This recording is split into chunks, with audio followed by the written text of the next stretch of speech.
சராசரியாக 80 வருட வாழ்க்கை இருந்தாலும் நம்முடைய சேமிப்புகள் குறிப்பிட்ட 20 ஆண்டுகால இடைவெளிக்குள் சிக்கிக்கொள்கின்றன. மிகவும் குறைந்த வருவாய் பெறுபவராய் இருந்தாலும் மிக எளிய முறையில் வாழ்ந்து தங்கள் வாழ்க்கையை கழிக்கும் பல இளைஞர்களை நான் அறிவேன். அவர்கள் மிகவும் மகிழ்ச்சியாகவே வாழ்கிறார்கள்.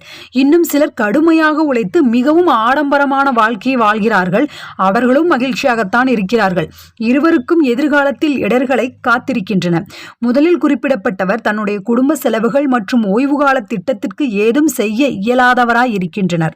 இரண்டாவதாக குறிப்பிடப்பட்டவர் தங்களுடைய வாலிபத்தையும் இளமையையும் சிறிய அறைகளிலேயே கழித்துவிட்டு பின்னர் கவலையுறுகின்றனர். இதற்கான எளிதான முடிவென்று ஏதும் கிடையாது. இந்த 5 வயது சிறுவனிடம் சொல்லித்தான் பாருங்களேன், அவன் டிராக்டர் ஓட்டுநராக வரக்கூடாது, வழக்கறிஞராகத்தான் வர வேண்டும் என்று. அவன் உடலில் ஒவ்வொரு செல்லும் நீங்கள் சொல்வதை எதிர்க்கும். ஆனால் நீண்டகால திட்டம் என்று நீங்கள் எடுக்கும் ஒவ்வொரு முடிவுகளிலும் 2 விஷயங்களை நீங்கள் யோசிக்க வேண்டியிருக்கும். பொருளாதார திட்டங்களில் இரு துருவங்களை, அதீத நிலைகளை நீங்கள் தவிர்த்துத்தான் ஆக வேண்டும். உங்களுடைய குறைந்த வருவாயிலும் நீங்கள் மகிழ்ச்சியுடன் இருக்கலாம், அல்லது அதிக வருவாய் பெற அயராது உழைத்து கொண்டு இருக்கலாம். இவ்விரு வழிகளிலும் இறுதியில் ஒரு அதிருப்தியை நீங்கள் உணர வேண்டி வரும். வரலாற்று மாயையின் இறுதி என்னும் நிலைக்கு எண்ணெய் ஊற்றிவிடும் காரணி சூழல்களுக்கு ஏற்ப தகவமைத்துக் கொள்ளும் மக்களின் தன்மையே ஆகும். எனவே எதையுமே சாதாரணமாக எடுத்துக்கொண்டு எதுவுமே இல்லாமல் வாழும் மிக எளிமை நிலையையும் எல்லாவற்றையும் அனுபவித்து ரசிக்கும் நிலையையுமே இவ்விரண்டு குணங்களினால் அதீத நிலைகளுக்காக தயாரிக்கப்பட்ட திட்டத்தின் பயன் தேய்ந்து போய்விடுகின்றது.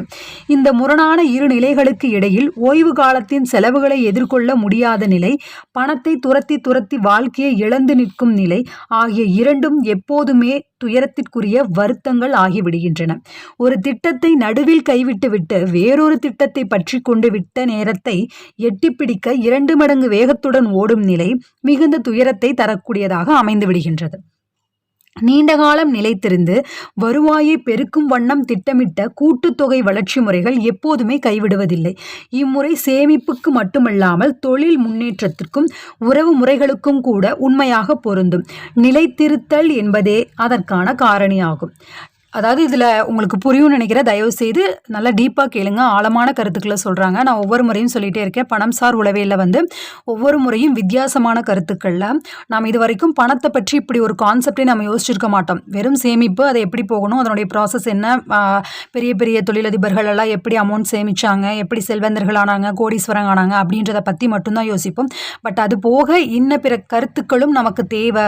செல்வம் மட்டுமே முக்கியம் இல்லை அப்படின்றதும், செல்வமும் முக்கியம் அப்படின்ற பேரலா ரெண்டுமே அப்படியே ஒரே நேர்கோட்டு பாதையில கொண்டு போறது அப்படின்னா இந்த புக்கு தான். ரொம்ப ரொம்ப வித்தியாசமான கருத்துக்களை இந்த புத்தகத்துல நாம காணலாம். ஸோ தட் ப்ளீஸ் எல்லாருமே இந்த வீடியோஸை கேளுங்க. இது வாழ்நாளுக்கே ரொம்ப மிகப்பெரிய ஒரு என்ன சொல்றது, ஒரு பொக்கிஷம் இந்த புத்தகம் அப்படின்றது. இது எல்லாமே பிளேலிஸ்ட்டில் எல்லா வீடியோஸுமே ஆல்ரெடி அப்லோட் பண்ணிகிட்ருக்கோம். இன்னும் இதில் ஒரு 4-5 அத்தியாயம் தான் இருக்குது. இதுவும் முடிஞ்சிடும். ஸோ இது எல்லாமே உங்களுக்கு யூஸ்ஃபுல்லாக இருக்கும்னு நினைக்கிறேன். யூஸ்ஃபுல்லாக இருந்து அப்படின்னு நினச்சிங்கன்னா ப்ளீஸ் தயவு செய்து like, comment, share and subscribe பண்ணி நம்ம சேனலை சப்போர்ட் பண்ணுங்கள். உங்கள் ஃப்ரெண்ட்ஸ் எல்லாருக்கும் இதை ஷேர் பண்ணுங்கள். அவங்களுக்கு இது யூஸ்ஃபுல்லாக இருக்கும். ஓகே, நிலைத்திருத்தல் என்பதே இதற்கான காரணியாகும். மேலும் காலத்தின் போக்கில் மாறும் நம் மனநிலையை கணித்து அதற்கேற்ப அவ்வப்போது திட்டத்தை திருத்தி வடிவமைத்தல் என்பதே நமது வழிமுறையாக அமைதல் வேண்டும். அத்தகைய வழிமுறையை எதிர்காலத்தில் நமக்கு ஏற்பட போகும் வருத்தத்தை குறைப்பதோடு நம்முடைய நிலைப்புத்தன்மையையும் அதிகரிக்கும். ஆண்டு வருவாய், நமக்காக செலவிடும் நேரம், பயண ஏற்பாடுகள், குடும்பத்துடன் செலவழிக்கும் நேரம் போன்றவற்றை வாழ்வின் பல்வேறு கூறுகளின் இயல்பு நிலையை கணித்து அதன்படி இவை குறித்து பின்னால் நாம் கவலையறாமல் இருக்கும்படியான வாய்ப்புகளை அதிகரிக்கும் வண்ணம் நாம் ஒரு திட்டத்தை கைவசம் கொள்ளுதல் வேண்டும். அப்படி இல்லாமல் மேற்கூறிய பல்வேறு கூறுகளின் அதீத துருவங்களை அடைய ஆசைப்பட்டு திட்டங்களை தீட்டினால் அத்திட்டங்கள் யாவும் தோல்வியையே சந்திக்கும். நம்முடைய மனம் மாறிக்கொண்டே இருக்கும் என்னும் உண்மையை நாம் ஒத்துக்கொண்டுதான் ஆக வேண்டும். தங்களுடைய 18ஆம் வயதில் கல்லூரி பருவத்தில் தாங்கள் படித்த படிப்புக்கு ஏற்ப அப்போது ஒத்துக்கொண்டு பணியாற்றத் தொடங்கிய அதே வேளையில் தொடர்ந்து உழன்று கொண்டிருக்கும் மன அமைதியற்ற பணியாளர்களை நான் சந்தித்துள்ளேன். வரலாற்று மாயையின் இறுதி என்னும் கோட்பாட்டை உணரத் தொடங்கினால் மதுவருந்த கூட இன்னும் வயது வராத அந்த காலத்தில் உங்களுக்கான பணியை நீங்கள் தேடிக்கொண்டிருக்கிறீர்கள் என்பதை உணரத் தொடங்குவீர்கள். அது எத்தகைய குறைந்த அளவிலான சமூக பாதுகாப்பை அளிக்கும் என்பதையும் நீங்கள் அறிந்து கொள்வீர்கள். மாற்றத்தின் உண்மையை உணர்ந்து கொண்டு அங்கிருந்து எவ்வளவு விரைவாக இயலுமோ அவ்வளவு விரைவாக புது திசையில் பயணிக்கச் செய்யும் யுக்தி தான் மிகவும் முக்கியமானது.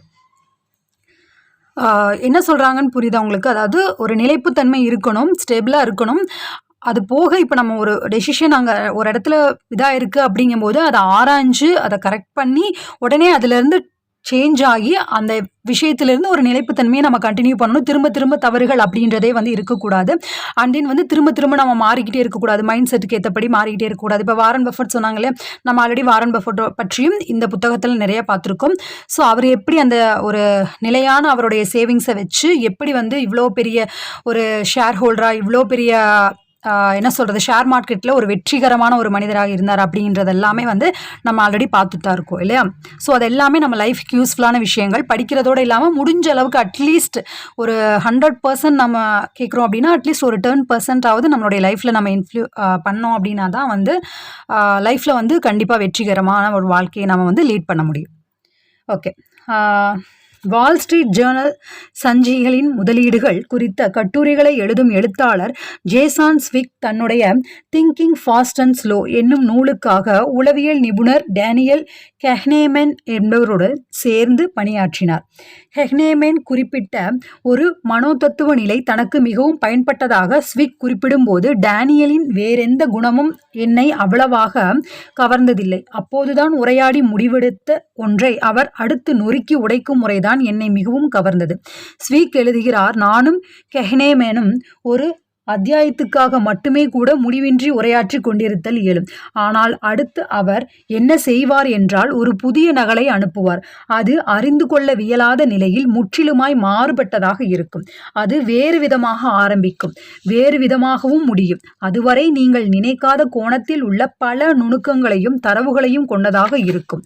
நான் அதுவரை கேள்விப்படாத ஆய்வுகளின் குறிப்புகளும் அதில் இருக்கும். நம்முடைய முந்தைய வரைவில் நாம் எழுதாத விஷயங்களை சேர்த்து எப்படி அப்படி உங்களால் மீண்டும் மீண்டும் புதியதாக எழுத முடிகிறது என்று நான் டேனியலை கேட்டேன். அதற்கு அவர் கூறிய பதிலை என்னால் மறக்க முடியாது. அவர் கூறியது, என்னிடம் வாராக்கடன் இருக்காது. வாராக்கடன் என்பது ஏற்கனவே செலவு செய்யப்பட்ட அவற்றுக்கான பயன் பெறாத நிலையாகும். முன் எப்போதுமே எடுத்த முடிவுகளில் இன்னும் முடங்கிக் கொண்டிருக்கும் ஒரு நிலை அது. ஆனால் மனிதர்கள் காலத்திற்கு ஏற்ப மாறிக்கொண்டிருப்பார்கள். வாராக்கடன் எதிர்கால நம்மை கடந்த கால கைதிகளாக்கி நம்மை நமக்கே வேறாய் காட்டும் ஒரு நிலை. வாராக்கடன் எதிர்கால நம்மை கடந்த கால கைதிகளாக்கி நம்மை நமக்கே வேறாய் காட்டும் ஒரு நிலை. அது நம்முடைய வாழ்க்கையின் முக்கியமான முடிவுகளை ஏதாவது ஒரு அடையாளம் தெரியாத நபர் முடிவெடுப்பது போன்றதாகும்.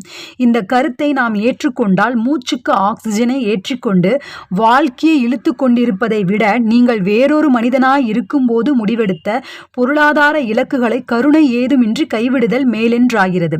அதுவே எதிர்காலத்தில் நமக்கு அதிக வருத்தம் விளைவிக்காத வழிமுறையாய் அமையும். இதை எவ்வளவு சீக்கிரமாக செய்கிறீர்களோ அவ்வளவு சீக்கிரமாக நீங்கள் கூட்டுமுறை சேமிப்பு முறைக்கு வந்து விடுவீர்கள்.